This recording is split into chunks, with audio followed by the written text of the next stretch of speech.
Poco F6 udah launching dan maaf banget nih kita agak telat nge-reviewnya. Ya udah biar ngehemat durasi langsung aja kita mainkan.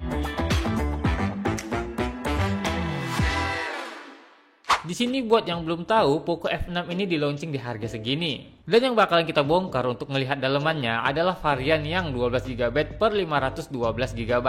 Di sini aku gunain blower untuk buka back covernya. Tapi kalau kita flashback nih di Poco F5 yang back covernya itu rada kopong ya. Di F6 ini udah nggak kopong sama sekali dan kelihatan kokoh banget.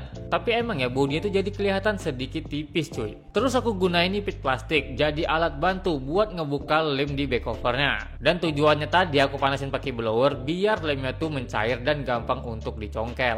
Nah ini kita udah bisa nih lihat daleman si Poco F6. Untuk back covernya juga nggak ada yang spesial ya, masih pakai bahan plastik mirip-mirip lah sama HP mid range dan entry level pada umumnya. Tapi yang paling aku suka dari desain di HP ini yaitu feel genggamnya yang nyaman banget nih di HP ini. Serasa pas aja di tangan. Untuk desainnya sendiri sih menurut aku nggak ada perubahan yang besar kalau dibandingin sama Poco F5 ya atau F5. Yang ngebedain cuman di Poco F5 itu pakai triple kamera, sedangkan di Poco F6 ini menggunakan dual kamera dan satu lampu flash yang desainnya tuh mirip kamera ketiga. Tapi menurut aku lebih bagus nggak sih kalau frame kameranya ini dibuat lebih kecil dan simple? Ya emang jadi mirip sama brand sebelah. Tapi menurut aku kan jadi lebih bagus ya. Nggak tahu sih menurut kalian kayak gimana. Coba komen lah, aku pengen tahu. Ya emang sih kalau dari desain memang balik lagi ke selera masing-masing. Untuk hasil kameranya gimana bang? Ya udah kita lepasin dulu aja nih kameranya. Tapi sebelum dilepas aku mau bukain dulu nih penutup mesinnya.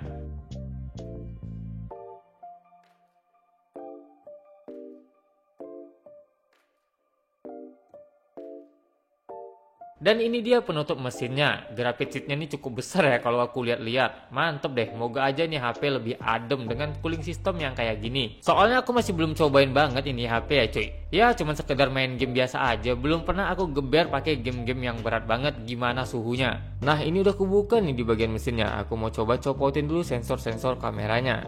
Di Poco F6 ini dia pakai setup dual kamera, 2 di bagian belakang dan 1 di bagian depan untuk kamera selfie-nya. Untuk kamera utamanya ini nih, yang ini resolusinya itu 50 megapiksel dan menggunakan sensor Sony IMX882.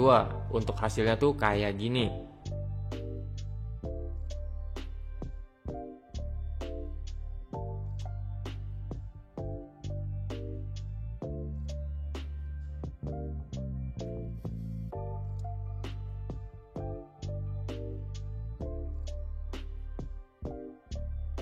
Selanjutnya ada sensor kamera ultrawide dengan resolusi 8 megapiksel dan sensornya pakai Sony juga serinya IMX355.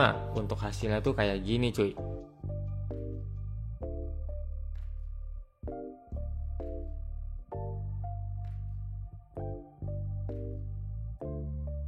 Dan yang terakhir untuk sensor kamera selfie-nya menggunakan sensor OmniVision dengan serinya tuh OV20B dengan resolusi 20 megapiksel. Hasilnya tuh kurang lebih kayak gini.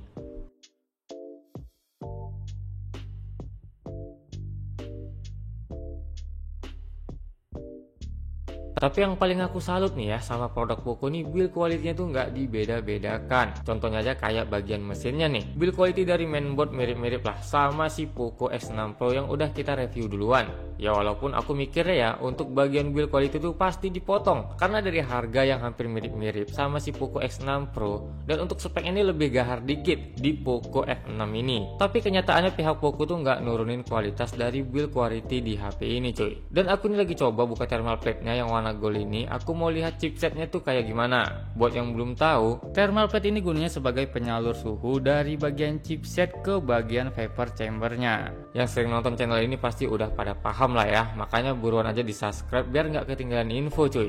Nah jadi ini dia penampakan dari chipset Snapdragon 8S Gen 3 nya. Oh iya, buat chipsetnya ini dia numpuk jadi satu sama RAM nya nih. Untuk chipset Snapdragon 8S Gen 3 ini menurut aku cukup powerful ya. Dapat skor Antutu di 1.400.000-an dengan skor CPU-nya di 350.000-an dan GPU-nya ada di 480.000-an.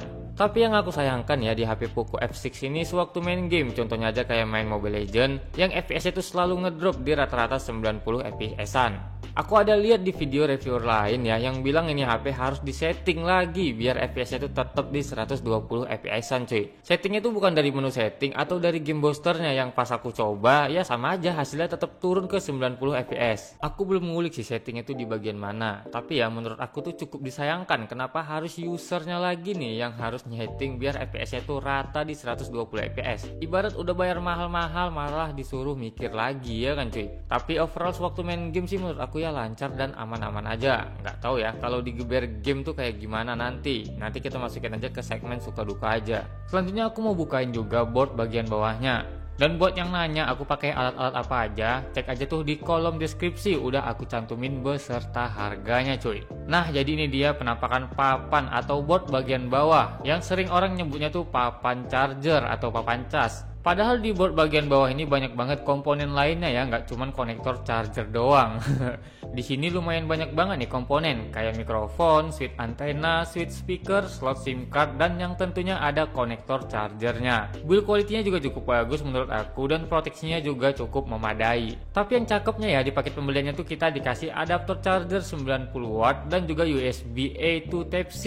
Terus untuk ngecasnya dari 0 sampai 50% cuman butuh waktu kurang lebih 15 menitan, dan dari 0 sampai 100% cuman butuh waktu 35 menitan cuy.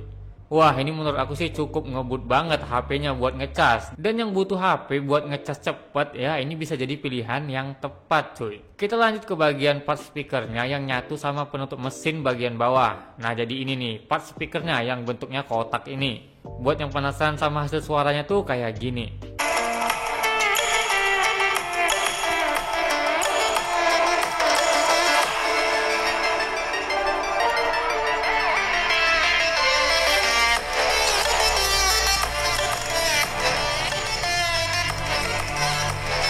Selanjutnya di sini ada part fingerprint, bentukannya tuh kecil kayak gini, dan untuk responsivitas fingerprintnya nggak usah diraguin lagi, responsif parah. Terus part yang kotak yang kecil ini adalah part vibrator yang fungsinya buat ngasih getaran di HP ini cuy. Selanjutnya aku mau bukain baterainya, caranya tuh dengan menarik stiker yang berwarna orange ini. Jadi bukanya tinggal ditarik aja, dan sepengalamanku nggak terlalu susah bukanya untuk brand Poco ataupun Xiaomi. Nah jadi ini dia penampakan baterainya, dan untuk model baterainya Poco F6 ini pakai baterai dengan model BP52 dengan kapasitas 5000 mAh. Ketahanan baterainya juga bisa aku katakan lumayan awet. Main ML 9 menit cuman habis 3% doang. Itu pakai paket data dan disambung juga ke WiFi, jadi itu double jaringan. Tapi kalau pemakaian non gaming ya harusnya tuh lebih awet lagi. Next aku mau lihat nih vapor chambernya. Untuk lihat vapor chambernya kita harus lepasin stiker baterainya dan fleksibelnya yang ini nih. Nah jadi ini dia penampakan vapor chambernya. Ukurannya masih mirip-miripnya sama Poco F5 kemarin yang udah pernah kita review juga. Panas nggak sih bang suhunya? Menurut aku nih HP malah lumayan adem daripada si X6 Pro kemarin. Aku buat main ML 30 menit cuman mentok-mentok tuh di 40 sampai 41 derajat doang. Mungkin karena performanya yang di lock di 90 fps kali ya, makanya bisa adem. Atau pengaruh vapor chambernya? Ya mungkin aja sih. Atau kamu ada pendapat lain, coba tulis di kolom komentar. Next kita masuk nih ke bagian layar atau LCD. Poco F6 ini pakai layar dengan jenis AMOLED. Ukurannya tuh 6,67 inci dengan resolusi 1,5K dan juga udah support sama SDR10+. Terus juga udah support Dolby Vision. Dan yang nanya proteksinya pakai apa ini HP, pakai Corning Gorilla Glass Victus. Ya selama pemakaianku sih nyaman dan responsif aja nih HP. Tapi yang mau detailnya nunggu aja segmen suka duka aja. Biar lebih puas aku ngetesnya, karena pakai HP tuh kalau 1 atau 2 hari doang ya nggak bisa nyimpulkan nih HP bagus atau enggak. Ya udah mungkin sampai sini aja video kali ini. Buat yang suka bisa klik like dan di share ke teman-teman kalian. Buat yang nggak suka ya pencet aja tombol dislike-nya, memang itu fungsinya.